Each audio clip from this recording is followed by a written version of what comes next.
So I have a problem with social media culture nowadays where a lot of times I see people kind of flexing their lifestyle. Maybe they have expensive clothes or expensive jewelry or like a luxury car, an 80, 90, $100,000 car, and they post it on social media.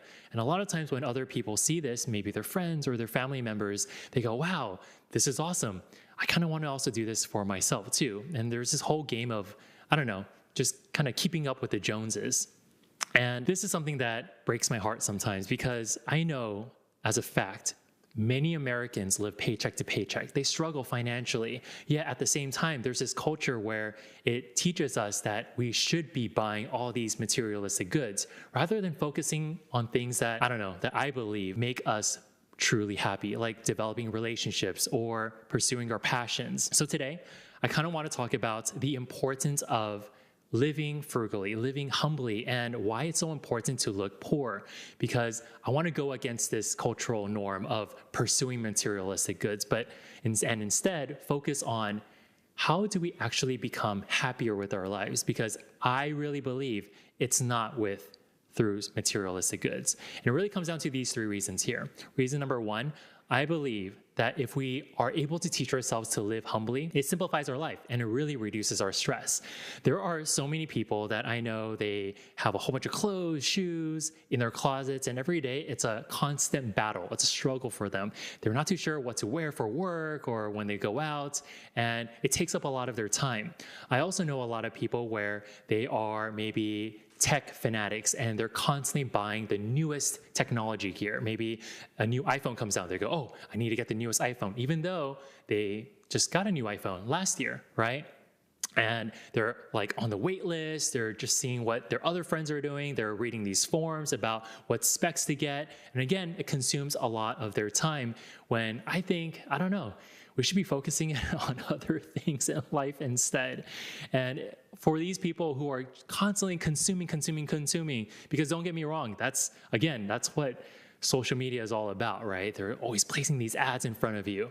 I feel like it just gives so many people so much anxiety, so much stress. So instead, I believe it's important to live a minimalistic lifestyle, right? Where instead of focusing on these materialistic goods, we focus on what really makes us happy. There's a book by Barry Schwartz where he says simplicity in life, often achieved through minimalism, has been shown to reduce cognitive overload and decision fatigue, leading to greater mental well-being. And from the Journal of Consumer Research in 2020, they said that individuals who embrace a minimalistic lifestyle characterized by living below their means report lower levels of stress and greater life satisfaction. Okay, so here is reason number two. It's important that we live below our means, that we're very conscious with our money habits because we want to avoid this thing called lifestyle inflation. So I know that a lot of times people will say, oh, the reason why we struggle is because, I don't know, everything in life is so expensive. Housing has gone up, food has gone up, and don't get me wrong, it certainly has. But in my opinion, I believe that most of our financial problems really comes down within us. Okay, I'm not judging anyone here, but I really believe that we have more power, more control than we really think we do. And really, it comes down to this whole lifestyle inflation idea. And let me kind of share with you what this is. So basically, a lot of times whenever we get maybe we get a bonus or a pay increase, when we get an extra sum of money, what usually happens? Do we usually save it? No, a lot of us don't, right? We oftentimes will go out and go, hey, we have extra money. We got an extra $600, $700 this month. Let's go on vacation. Let's buy the newest blah, blah, blah, right? Let's upgrade our plane tickets.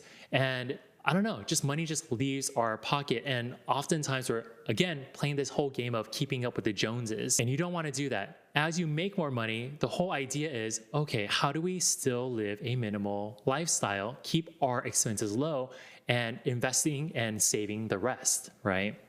And I don't know if you guys already know this, but there are many Americans who make $100,000 and they are still living paycheck to paycheck. And there are also many Americans who make over $200,000. And again, they're living paycheck to paycheck. Why? Again, it's this whole idea of inflation, right? Lifestyle inflation. They get more money, they spend more money. Whereas we should be going, okay, we're getting more money. How do we invest our money so that this way our money can work for us, right? So that later on in life, we don't have to worry about money. We don't have to keep on working. And I don't know, like we can actually retire, reach financial freedom. There is research from the Federal Reserve that shows that even with inflation adjusted incomes, many households are spending more on luxury goods and services than in previous decades. A study by Deloitte highlights how consumer behavior has shifted due to the internet and social media, making it easier for people to purchase items impulsively, contributing to increased spending and lifestyle inflation.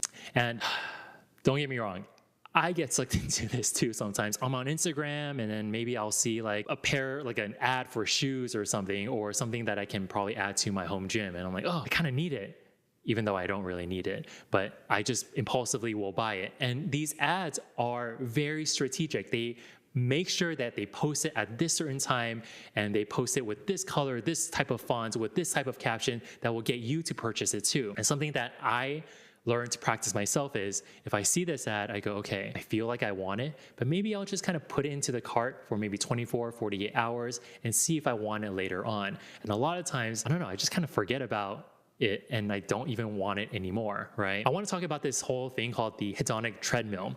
And I don't know if you've heard of this before, but this is an interesting idea. So for me, I drove my Honda Accord for many, many years, like 13, 14 years or something. And I finally was like, okay, it's time for me to upgrade to a new car. So I bought a Tesla Model Y. I loved it, right? I'm like, oh my gosh, this car has the new car smell. I have actual navigation in my car instead of using my phone and using Google Maps and putting it on the mount and my phone falls off. It's just this whole thing. I have backup camera now. I've never had a car with backup camera like in my life. And I finally have this in my Tesla Model Y. And for the first couple of weeks of driving it, I was so happy. I felt so cool. I don't know, like whenever I got out of my car, I was like, look at me guys, like I'm so cool. I drive a Tesla now.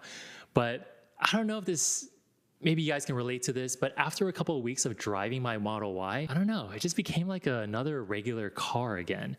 And I feel like this happens a lot, even when I purchase other things like a brand new pair of shoes. Like I take care of my shoes for the first 2-3 weeks. Every time I don't know, step into mud, I make sure I wipe it off when I get back home. But then after a while, I just don't really care. I just let my shoes go dirty, right? And this is what the hedonic treadmill kind of illustrates, where we have this baseline of happiness. And every time we buy something, like maybe a new car, like what I described, our happiness levels, our endorphins, right? Or we get a little sense of euphoria and we get super happy. But then after a while, I don't know, it's just like whatever, maybe we get a flat tire, our car breaks down, and then we buy something new. Again, like a new house or a new car or a new pair of shoes or a new iPhone, and then we get that surge of happiness again. But after a while, our happiness level goes back down again. And just over time, we kind of undulate up and down on our baseline of happiness. And we're not really getting any happier. We're just kind of staying flat if you really think about it. However, if you take a look at this green line, this is a different picture here because we are actually spending way more money every time we buy something, and our happiness levels, again, it's not really increasing, right? So just something to think about as you guys are purchasing things, right? And we're kind of shifting our mindset into living this minimalist lifestyle.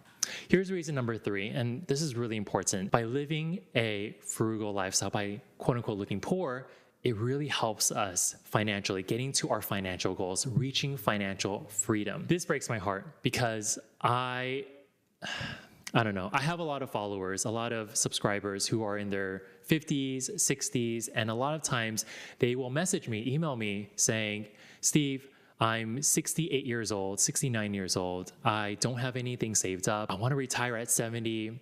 What do I do? A lot of times I don't know how to answer them because at the same time, I want to be positive for these people. But then I also have to be realistic too.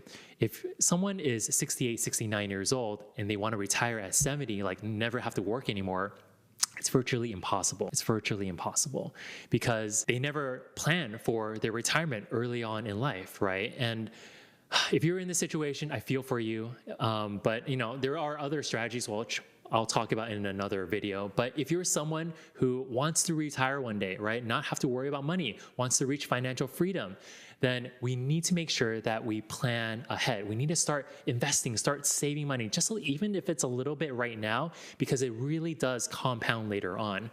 When I read these statistics, I'll read some to you guys right now.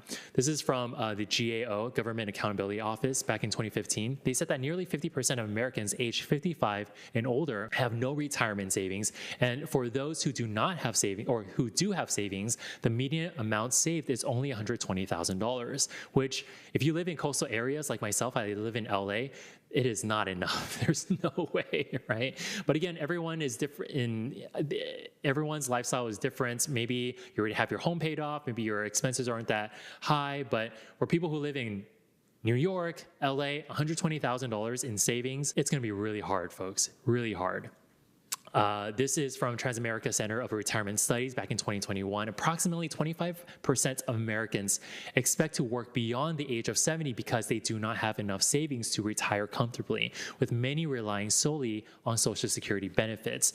And again, this scares me because we don't even know if Social Security is going to exist anymore in the future, which is why, again, it's so important that we learn about finances, we take control of our financial situation right now, so that we can become financially independent. We don't need to rely on anyone else, on the government or even our family members.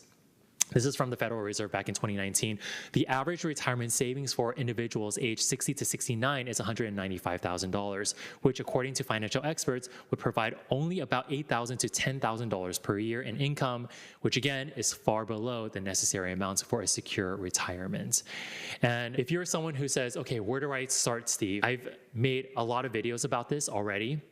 I'll probably link one near my face later on at the end of this video. But first thing that you want to do, you want to build an emergency fund in a high yield savings account, 3 to 6 months of an emergency fund. Just start saving a little bit, maybe $1,000 as your first goal, short-term goal, and then increase it from there, okay? From there on, you want to start investing right away. And I know my investing strategy is quote unquote boring compared to all these other finance content creators promoting their penny stocks and their IPOs and meme stocks and stuff like that. Like, we don't want to do that.